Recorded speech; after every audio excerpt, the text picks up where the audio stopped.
All right, Charlotte at the Roval in the Xfinity car. Watch your ears here. I'm about to do an active reset point. You've been warned. All right. Just don't want to waste a ton of time getting around the track like that. And I'm just trying to put down a good lap here, so I kind of do these in succession. Try to get a good run by just getting down on the power as early as possible here. Really late braking into here. We're going to brake around the 3 and then just turn in really late. Get on the throttle, let the car come back up, and then we just let it drift back down to the inside here. Keep it on the left as much as you can. And then we're going to go for a big diamond here. So curb, trail brake it all the way out, and then bring it back in again down to the curb. Pretty good. Keep it in second. And again, diamond here. Out to the curb. Then all the way back in here. Keep it on the right, because we're going to be setting up right here. To the left. Out to the wall, then immediately back towards the wall. Get that angle. Very good entrance into the oval right there.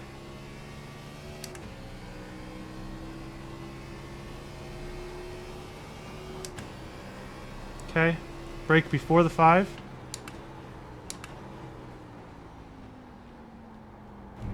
Get a good right turn here. Keep it straight.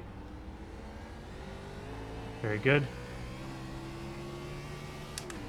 Then we're going to start braking, but not at full capacity, about when this bottom line ends. And then once we get the wheel straight, right here, then we go down, brake into the curb, into that curb. Nice. And that 07 is the time I ran last year, and that 08 is the time I ran this year. So safe to say, it's not super different. Unless it got faster and I'm just slower. Maybe it's that. All right, let's take a look at that. So, turn 1 here is very difficult in the Xfinity car because you need to keep it on the outside until like the last second. Like even here, I think this is too early, but it's kind of hard for me to do. It's getting that car to just kind of turn all at once. You have to really trust that you can get the car to move how you want. And so here's what I'm doing. I'm getting at about 30-40% because as you can see here, I'm still kind of not having the wheel straight. And the thing is that the more brake that you have, the straighter that your wheel needs to be in these cars, or else you're going to lock up. So I can only really start maxing out around that 50% if I want to finish this part of like the quad oval right here. And then as we really start turning, that's when my brake really trails off into that 10 to 20%. So if you're full straight on a straightaway, you can go 70 or 80% braking, maybe even more. If you have to turn a little bit because of something like the quad oval, then you can only be at like 50. And then if you're turning for the corner itself, you want to be at 20 or less. Okay. And then right when I hit my mark there, I get straight back to my partial throttle. In theory, you could even do this before you hit your mark, but I'm just not comfortable enough for that. As long as your car is rotating, you can hit that half throttle and you'll be fine. So I bring it out, but I immediately want to cut it back in because it's a lot easier just to let the car kind of barely coast, I guess you could even call it, on the bottom than trying to push it up top. The only thing about the bottom here is that you want to set up to the left. So see how I can't get all the way out to the left because there's just not enough time. But there's basically just an amount of time where I have to get as left as possible, and then I lock it in.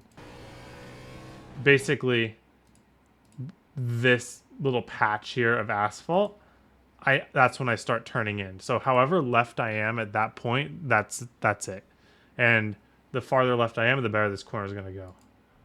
So I go for the curb here. I just miss it. My car understeers a little bit through it, but it's not the end of the world because this is a diamond. You're only missing out on a fairly marginal amount if you don't make it to the curb. But what you got to do is make sure that you set yourself up for the second part of the diamond. So I'm just like messing around with trail brake, just trying to make sure that I'm at my desired rotation level. Sometimes I even full coast through here if I feel like my rotation level is perfect. But usually I'm like messing around with the brake a little bit. I don't usually love to get full on the curb here on the edge because this is kind of off camber.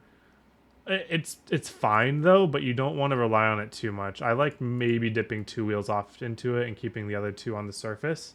But regardless, what you want to do is you basically want to be able to second apex this diamond as late on this curb as possible without hitting the turtle. So again, just a very straightforward diamond here.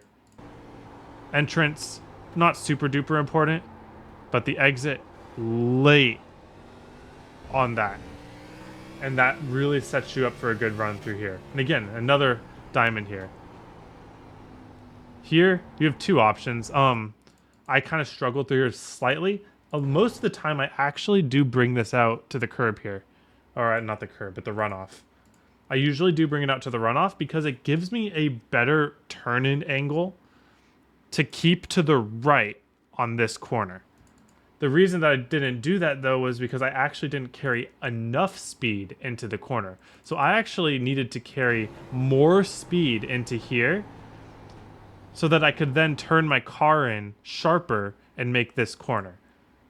So that's what you guys are aiming for. And most of the time I do it. Let me show you actually my first lap. I think I did that perfectly on this lap.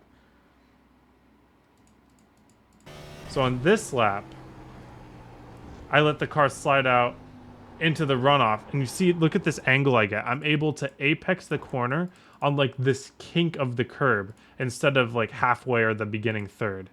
And that allows me to keep to the right here. And what that does is it allows me to have a better angle into here. Now let's compare that with my best lap. And the reason this is my best lap because my chicanes were just better.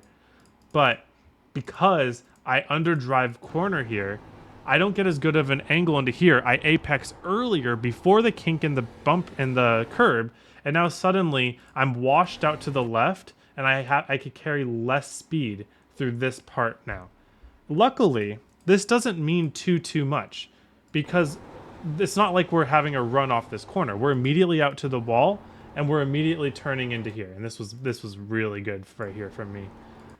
So how it usually works out if you get this sequence correct is you don't even have to like time anything. You don't have to see anything. It's just that the moment you get to the outside wall, you can just turn in and you're going to probably miss the inside wall. Like, how close was I there?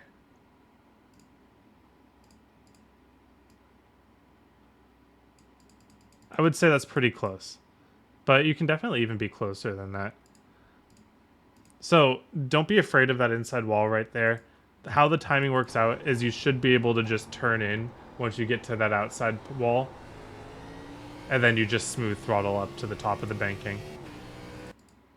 I will say it's a little bit deceivingly hard to keep it on the bottom.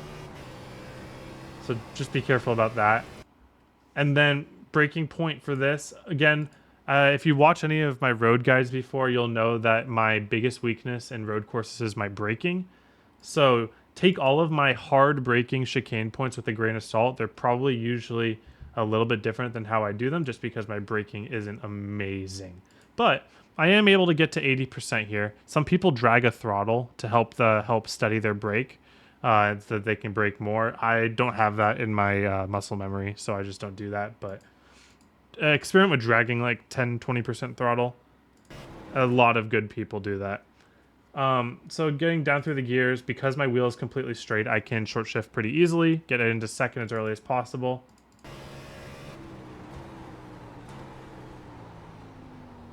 And then if you carry too much speed into the corner, you'll be able to do this just fine, but you won't be able to get over here with a straight shot out of the corner. And this isn't even a full straight shot, but it's good enough. A lot of the times you'll find that when you carry too much speed through here, your car understeers through the second part of the chicane, and then you suddenly have a really bad angle out of the corner and you can't carry the throttle. So the speed through the chicane honestly comes more... Well, at first you need to have a certain level of aggression on braking, but once you're there, the speed comes from that second part of the angle. So right here, then down to the right, and then you want that straight shot, and that really helps. Okay. Last part of the corner here, or last part of the track. So I am fairly certain I don't do this optimally. This corner's always been the hardest for me, but I think this is better. So I tend to get on the brake when this line ends. I have a feeling you could push it a little bit further than that, but these transitions are so sketchy to me that I just can't get consistent if I try braking after. So I brake when this line ends. Again, because my steering wheel is turned for the oval corner, I can only be at half throttle.